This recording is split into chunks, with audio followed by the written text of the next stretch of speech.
दिखाई देने वाला सब कुछ वैसा ही नहीं होता। आज से कुछ दिन पहले एक आम से शख्स को फेक करेंसी प्रिंट करने और फैलाने के इल्जाम में पुलिस उठाती है और जब उसके घर पर रेड की जाती है तो वहां फेक करेंसी बनाने का मटेरियल और फेक करेंसी तो मिलती ही है, साथ में मिलती है एक लाश। और इस कहानी में आपको दिल्ली के फेमस शारदा आफताब केस के एंगल की सिमिलैरिटीज देखने को मिलेगी। तो आइए आज की कहानी शुरू करते हैं। हेलो दोस्तों, मेरा नाम है राहुल और आज हम बात करने वाले हैं सती साहू केस के बारे में।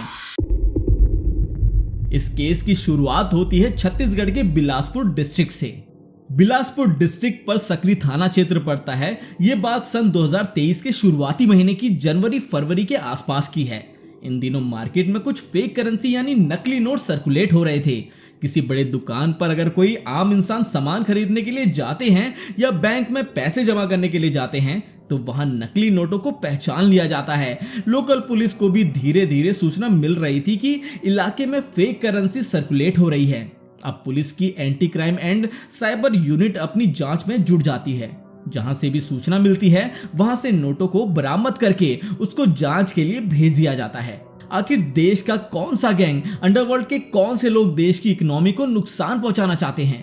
पुलिस को पहले से कई सारे अंडरवर्ल्ड द्वारा सर्कुलेट किए गए नोट बरामद हुए थे।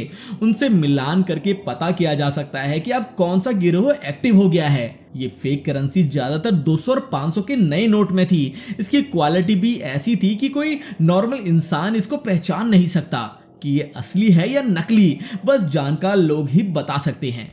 पुलिस की टीम जांच में लग जाती है। मुखबिरों को भी एक्टिव कर दिया गया।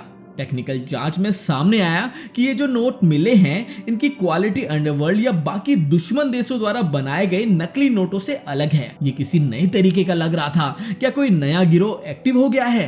मुखबिरों से भी जो भी एंटर मिलता पुलिस उसकी जांच करती, उसको वेरीफाई करके देखती। ऐसे करते करते मार्च 2023 के शुरुआती हफ्ते में ACCU को मुखबिरों से टिप मिला कि एक आदमी है जो शायद इस नए मिले नोटों को तैयार करने और उसको सर्कुलेट करने के पीछे हो सकता है। अब ACCU इस आदमी के बारे में पता करना शुरू कर देती है कि ये कौन है, क्या करता है, कहाँ रहता है, इसके साथ कितने और लोग काम कर रहे हैं, वगैरह वगैरह। ये आदमी एक फोटोग्राफर था। इसकी प्रिंटिंग की दुकान थी। ये CCTV कैमरा बेचने का भी काम करता था, साथ में उसकी फिटिंग और रिपेयरिंग भी करता था। मतलब किसी भी फेक करेंसी को छापने या बनाने के लिए जो भी स्किल्स चाहिए होती हैं वो सब कुछ इस आदमी के पास थी, जैसे कि कैमरा की समझ, फोटोग्राफी की समझ, प्रिंटिंग करने का तरीका। इसका नाम था पवन सिंह ठाकुर। पुलिस उसके बारे में और जानकारी जुटाती है। इसके पीछे मुखबिरों को लगाया गया। अब किसी आदमी को फोटोज की समझ है, उसको उठाकर पुलिस फेक करेंसी बनाने के पीछे का जिम्मेदार थोड़ी ना ठहरा सकती है। लेकिन तफ्तीश करते करते ACCU को लगने लगा अब इसके सभी ठिकानों पर, इसकी दुकान पर, घर पर दबिश देनी चाहिए। पुलिस फेक करेंसी के बारे में छानबीन कर रही थी, मगर इन्हें नहीं पता था कि इनके हाथों एक भयानक वारदात का भी खुलासा होगा। पवन ठाकुर नाम का ये आदमी बिलासपुर डिस्ट्रिक्ट के उल्लासपुर में रेलवे स्टेशन के पास एक कॉलोनी थी, गीतांजलि नगर कॉलोनी। यहाँ किराए के मकान में रहता था। 5 मार्च 2023 की शाम को ACCU की टीम रेड मारने के लिए पवन के घर पर पहुंची। ये आदमी घर पर ही होगा, टीम को इसकी जानकारी थी। पुलिस उसके घर पर पहुंची और रेड मारना शुरू कर दिया। यहाँ से एक प्रिंटिंग मशीन, कई मोबाइल फोन्स, कई सारे 200 और 500 के नकली नोट, कुछ असली नोट छापने के लिए जिन पेपर्स का यूज हो रहा था उन पेपर्स का पूरा बंडल और कुछ पेपर्स पर नोट के छपे हुए फोटोज भी थे। ऐसे ही बहुत कुछ ऑफिसर्स को पवन के घर से बरामद होता है। टीम घर पर और भी छानबीन कर रही थी, मगर यहाँ पर थोड़ा ही सामान मिला। ज्यादा नकली नोट नहीं मिले। लगातार ढेर सारी गड्डियां मिलेगी। हो सकता है कि उसने घर में कहीं और भी छिपा रखा हो। इसी सोच में टीम घर के और भी हिस्से में देख रही थी। इसी बीच कुछ ऑफिसर्स को अजीब सी हल्की हल्की दुर्गंध आनी शुरू हो जाती है। ये घर के बाथरूम के पास में एक रूम था, वहां से आ रही थी। बहुत हल्की दुर्गंध थी, मगर ऑफिसर्स को इसका एहसास हो गया था। अब ऑफिसर्स ने उस रूम को खुलवाया। अंदर और भी ज्यादा दुर्गंध थी। रूम में सफेद पानी की टंकी रखी हुई थी। ऑफिसर्स को लगा कि दुर्गंध इसी टंकी से आ रही है। ये पानी की टंकी पूरी तरह से सील थी, ऊपर ढक्कन लगा हुआ था, उसके ऊपर टेप बांधे गए थे। एक तरह से इसको पूरी तरह से एयर टाइट और वाटर टाइट पैक किया गया था। अब ऑफिसर्स ने टेप हटाकर टंकी के ढक्कन को खोला तो दुर्गंध और भी बढ़ जाती है। टंकी के अंदर कई सारे पैकेट्स रखे हुए थे प्लास्टिक के, जिनमें कुछ तो था। इन्हें पॉलिथीन में लपेटकर टेप से सील करके उसमें रखा गया था। ऑफिसर्स ने सोचा कि इसमें नोटों के बंडल होंगे जिसकी ये तलाश कर रहे हैं। अब लगा कि इनकी मेहनत सफल हो चुकी है, नोट मिल चुके हैं। पानी की टंकी में बस 5-6 पैकेट रखे हुए थे। ये काफी भारी भरकम और साइज में काफी बड़े थे। ऐसे बंडल कौन बनाता है? इन्हीं बंडल के अंदर से बदबू आ रही थी। ऑफिसर्स ने उनमें से एक पैकेट को बाहर निकाला और उसको खोलना शुरू कर दिया। इसको काफी अच्छे से एयर टाइट सील करके पैक करने की कोशिश की गई थी। कई सारे पॉलिथीन के लेयर्स थे। इसको खोलने में भी काफी टाइम लग जाता है। जैसे ही ये खुला, यहाँ पर आए ऑफिसर्स की रूह कांप जाती है। वो इसको देखते ही पीछे हट गए। फौरन लोकल पुलिस को कॉल किया जाता है। ये लोग यहाँ पर आए थे नकली नोट ढूंढने के लिए, पर ये क्या खोज निकाला? उस पैकेट के अंदर एक इंसानी बॉडी का टुकड़ा पैक था। सूचना मिलते ही पुलिस वहां पर आ जाती है। इस टंकी के अंदर 5-6 पैकेट में किसी इंसान के टुकड़े रखे गए थे। फॉरेंसिक टीम भी मौके पर पहुंच जाती है। इन टुकड़ों को देखकर लगा कि ये किसी महिला का शव है। शरीर की बनावट, उसके लंबे बाल, पुलिस ने भी घर में छानबीन करनी शुरू कर दी। इसी दौरान एक टाइल्स काटने वाला कटर भी मिलता है। खोजबीन करने के दौरान एक मैट्रेस के अंदर से भी महिला के शव के कुछ छोटे मोटे पीसेस पाए गए। बड़े टुकड़ों को सील पैक करके पानी की टंकी में रखा गया था और छोटे मोटे टुकड़ों को मैट्रेस के अंदर और कुछ को जलाने की कोशिश भी हुई थी। अब यहाँ इस घर में एक आदमी पकड़ा गया है, पवन सिंह ठाकुर। पुलिस इसको लेकर थाने जाती है। वहां पर पूछताछ शुरू कर देती है, मगर ये आदमी सारी चीजों से इनकार कर रहा था। इसको इस शव के बारे में कुछ भी नहीं पता था। वो तो यहाँ किराए पर रहता है, ऊपर से ज्यादा घर पर भी नहीं रहता। इसका पूरा दिन दुकान पर ही बीत जाता है। और पुलिस ने घर के मकान मालिक का पता करना शुरू किया। उनसे पूछताछ हुई, वो भी मना कर रहे थे। उन्हें भी शव के बारे में कोई जानकारी नहीं थी। अब केस की तफ्तीश करने के लिए कई सारी टीम्स बनाई गई। उस शव के टुकड़ों को देखकर लग रहा था कि ये कहीं महीने से यहीं पड़े रहे होंगे। उनकी कंडीशन बहुत खराब थी, डिकम्पोज हो रहे थे। पुलिस ने पवन सिंह ठाकुर को फेक करेंसी छापते हुए रंगे हाथों पकड़ लिया था। उसी के घर से वो टुकड़े मिले जो कि कई महीने पुराने थे। पुलिस ने पवन ठाकुर के बैकग्राउंड के बारे में पता करना शुरू किया। आखिर ये आदमी है कौन? कैसे ये फेक करेंसी छापने लगा? इसको आइडिया कहां से आया? इसका असली घर कहां पर है? पवन सिंह ठाकुर बिलासपुर डिस्ट्रिक्ट के तखतपुर तहसील में आने वाले पदरिया गांव का रहने वाला था। इसने पढ़ाई लिखाई करने के बाद फोटोग्राफी, प्रिंटिंग और कैमरा रिपेयरिंग के काम सीखे और खुद की दुकान ओपन कर ली। फोटोग्राफी करने के दौरान इसकी मुलाकात होती है सती साहू से, जो कि बिलासपुर डिस्ट्रिक्ट के मुंगेली इलाके की रहने वाली थी। ये लगभग 10 साल पहले की बात है, यानी सन 2012-13 की। दोनों का मिलना जुलना शुरू हो गया, बातचीत बढ़ती है और दोनों ने शादी करने का फैसला किया। ये अपने अपने घर पर एक दूसरे के बारे में बताते हैं, लेकिन घर वाले इनके रिश्ते को लेकर खुश नहीं थे, क्योंकि दोनों की कास्ट यानी जातियां अलग अलग थी। लेकिन पवन और सती को किसी की परवाह नहीं थी। खास तौर से सती के परिजन ज्यादा खिलाफ थे। आगे दोनों ने घर से भागकर शादी कर ली और उल्लासपुर में किराए का मकान लेकर रहने लगे। पवन का काम भी ठीक ठाक चल रहा था। समय के साथ इनके 2 बच्चे भी हुए। सन 2023 के हिसाब से 5 साल की बेटी थी और 3 साल का बेटा था। यहाँ दोनों के घर वालों ने अपना अपना रिश्ता इनसे तोड़ दिया था, लेकिन बच्चे के जन्म के बाद रिश्ते थोड़े ठीक हुए। कभी कभार सती अपने घर जाती थी, पवन भी अपने गांव जाता था। माँ और भाई वगैरह से फोन पर बातचीत होती थी। अब बीच में कोविड का टाइम आता है, दुकान सब कुछ बंद हो गई, सारा काम रुक गया। पवन के पास ज्यादा पैसे नहीं बचे थे। जब वापस लॉकडाउन खुला तो उसमें भी दुकान ठीक से चल नहीं रही थी। इसी बीच पवन के दिमाग में आता है कि क्यों ना नकली नोट छापे जाए। यहाँ पर इसने खुद पैसे छापने की सोच ली थी। अब वो इंटरनेट पर रिसर्च करने लगा कि कैसे कैसे क्या होता है। प्रिंटिंग की नॉलेज तो इसको थी ही। इसने फेक करेंसी प्रिंट करने के लिए इंटरनेट पर कागज ढूंढा। बेंगलोर में एक कंपनी थी जो कुछ खास तरह के पेपर्स बेचा करती थी, जो कि करेंसी बनाने के लिए बिल्कुल परफेक्ट थे। अगर उस नोट पर छपे तो कोई पकड़ नहीं सकता कि असली है या नकली नोट। पवन वहीं से पेपर्स ऑनलाइन ऑर्डर करके मंगा लेता है। जब ये फेक नोट्स बनाने के बारे में रिसर्च कर रहा था, तब ये जांजगीर और रायगढ़ के 2 लोगों से मिला जो इसको नोट्स छापने की ट्रेनिंग देते हैं, सब कुछ बताते हैं, समझाते हैं, सिखाते हैं कि नोट्स बनाकर मार्केट में कैसे चलाने हैं, कैसे सर्कुलेट करना है, कहाँ यूज करना सेफ है, कहाँ पर नहीं। पवन ने 200 और 500 के नोट को छापने का फैसला किया। सारी चीजें समझने और सीखने के बाद पवन ने अपना काम शुरू कर दिया। ये घर पर ही चुपके से सब कुछ ट्राई कर रहा था। इसकी पत्नी को भी इसके काले कारनामे के बारे में पता नहीं था। पुलिस को पूछताछ में मिला कि पवन नोटों को तैयार करने के बाद असली नोटों की गड्डी में उनको छिपा देता था। जहां ज्यादा पैसे देने होते थे वहां ये असली नोटों के बीच कुछ नकली नोट डालकर दे देता था। अब 20-25 नोटों की गड्डी में 3-4 नकली नोट हो तो कैसे कोई आम इंसान पता कर पाएगा? वो फ्लो में गिनते गिनते बीच में कैसे पकड़ सकता था? अगर किसी को 500 का नोट दे तो वो ध्यान से उसको चेक करता है कि असली है या नकली, मगर छोटे नोट दिए जाए तो वो आसानी से ले लेते हैं। पवन को बताया गया था कि कोई भी सामान खरीदने के लिए डायरेक्ट नकली नोट का यूज मत करना, गड्डियों के बीच में ही छिपा कर देना। मगर पवन तो छोटे छोटे गांव कस्बों में जाकर 200 के नकली नोट ऐसे ही चला देता था।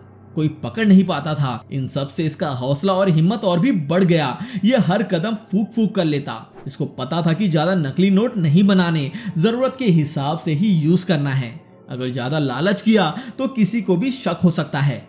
पवन की ये सारी चीजें चल रही थी जब पुलिस ने पवन के घर वालों से बारी बारी पूछताछ की तो आगे और भी चीजें पता चलती है। सती के घर वालों के अनुसार सती को इन लोगों ने दिसंबर 2022 में आखिरी बार देखा था।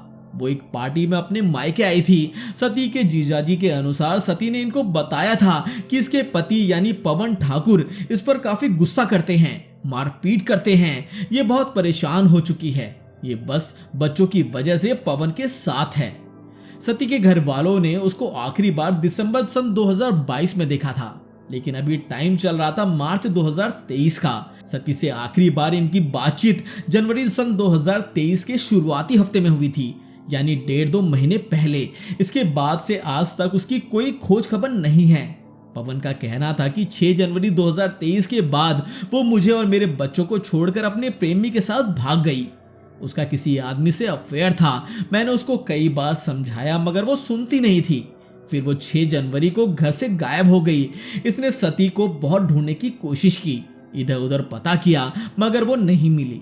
ये अपने ससुराल यानी सती के घर पर भी बताते हैं कि वो अपने प्रेमी के साथ चली गई है। अब बच्चों का ध्यान कौन रखेगा? ये अपनी माँ के बिना कैसे रहेंगे? ये भी घर से बाहर रहता है, बच्चों की देखभाल कैसे की जाएगी? फिर पवन अपने बच्चों को गांव ले गया, उनकी दादी के पास छोड़ दिया।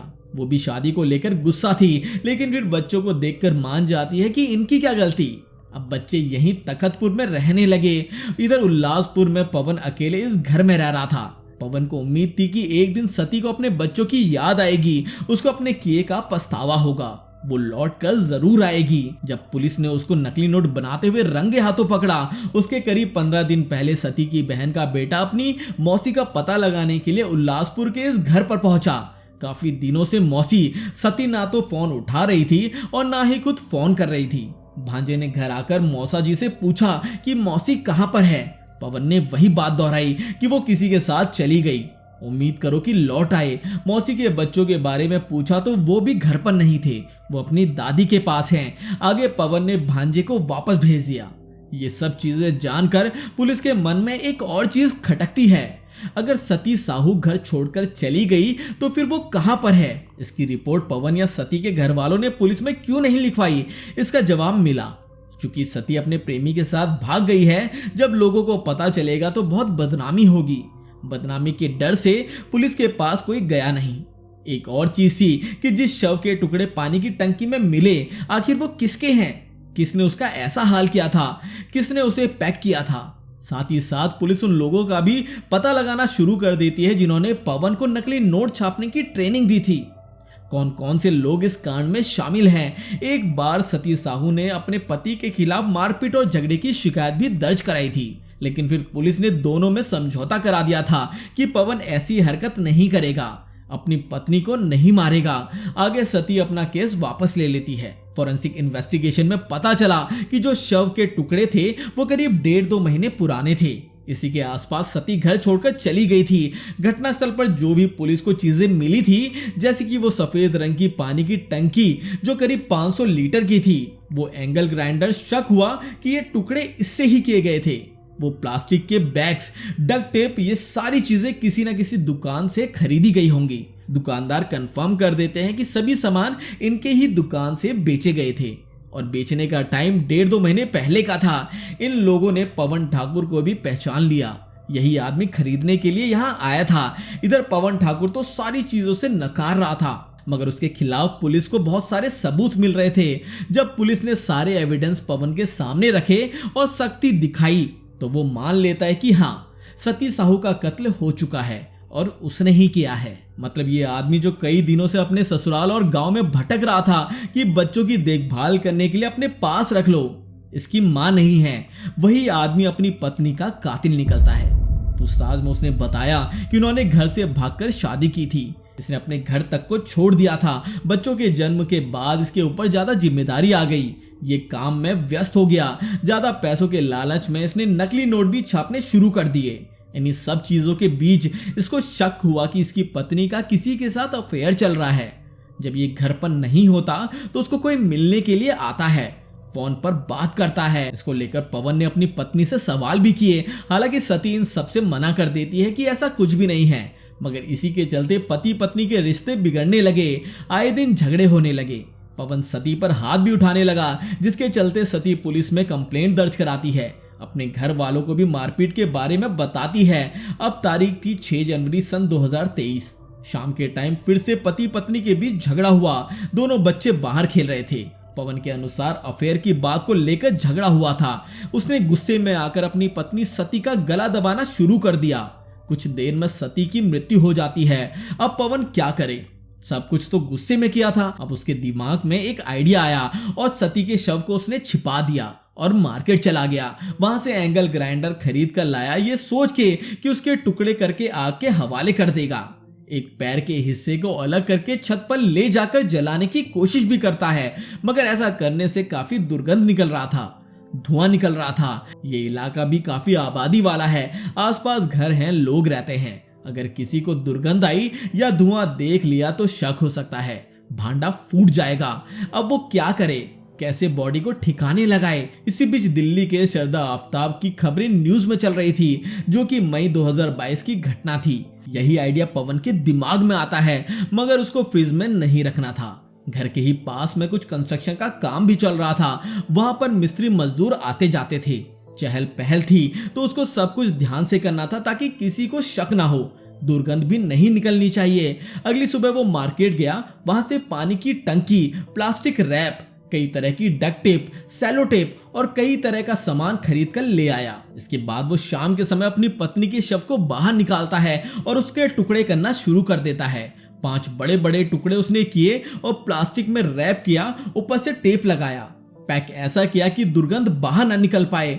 इसके बाद पैकेट्स को पानी की टंकी में डालकर ढक्कन बंद कर ढक्कन को भी सील कर दिया। उसने सोचा कि मौका मिलने पर एक एक करके टुकड़ों को कहीं ले जाकर फेंक देगा, मगर इसको मौका नहीं मिल पा रहा था। 1.5-2 महीने तक वो शव पानी की टंकी के अंदर ही पड़ा रहता है। घर वालों को बोल दिया गया था कि सती अपने प्रेमी के साथ भाग गई है। बच्चों को उनकी दादी के पास छोड़ दिया। कत्ल की वजह जो पवन ने बताई, जो कि पत्नी का किसी के साथ अफेयर चल रहा था, इस चीज को सती के घर वालों ने नकार दिया था कि वो ऐसी लड़की बिल्कुल भी नहीं थी, अपने बच्चों को ऐसे छोड़ नहीं सकती। ये कत्ल की वजह भी पूरी तरह से सच नहीं थी। आगे खुलासा हुआ कि जो इलीगल काम पवन कर रहा था, पत्नी को वो पता चल गया था। वो डर रही थी कि कहीं पुलिस उसे उठा ना ले जाए, फिर उसका क्या होगा, इसके बच्चों का क्या होगा, ये कहां जाएंगे, और कोई कमाने वाला भी नहीं है। इसी वजह से वो पवन का विरोध करती थी कि ऐसा काम मत करो, अपने नकली नोट छापने का धंधा बंद कर दो। पवन को लगने लगा कि कहीं सती किसी को इस काम के बारे में बता ना दे, इसलिए उसने सती को रास्ते से हटा दिया और ये इलीगल धंधा करता रहा। लेकिन फिर इसके धंधे ने ही इसकी करतूतों का खुलासा कर दिया। पुलिस गई तो थी नकली नोटों की तलाशी लेने के लिए, मगर उन्हें मिल गए महिला के शव के टुकड़े। 6 मार्च सन 2023 तक पुलिस इस केस का खुलासा कर देती है। पवन के ऊपर उसकी पत्नी के कत्ल करने, सबूत मिटाने, फेक करेंसी छापने के लिए कई सारी धाराएं लगती हैं। फिर पुलिस ने उसको जेल भेज दिया। तो दोस्तों आज की ये वीडियो में बस इतना ही। आपको आज की ये स्टोरी कैसी लगी और आपकी इस केस पर क्या राय है हमें कमेंट करके जरूर बताएं। अगर आपको ये वीडियो पसंद आई तो इसको लाइक और हमारे चैनल को सब्सक्राइब करना बिल्कुल ना भूलें। तो मिलते हैं अगली वीडियो में।